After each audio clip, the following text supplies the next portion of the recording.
ဒါကတော့ကရင်ပရင်နေရှိရနေဟိုဘိုးအပေါ်မှာငါကတော့ပြင်နန်းတော်ရှိရအခုဒီညာနေအဲ့နာနေတဲတက်သွားလိုက်အပေါ်မှာကရင်ပြင်နန်းတော်ရှိ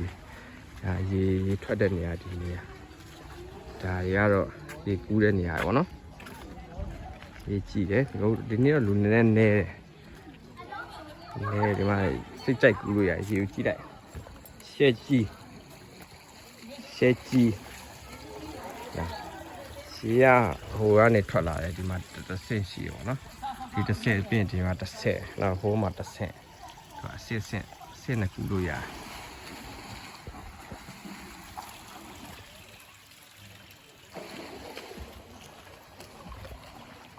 မှန်အဲ့တော့သမိုင်းဝင်ပြင်လိုင်းကူပေါ့နော်ဟိုးအပေါ်တက်အဲ့ဒီအပေါ်မှာတနိုင်ရောက်ရှောက်ရတယ်ပြော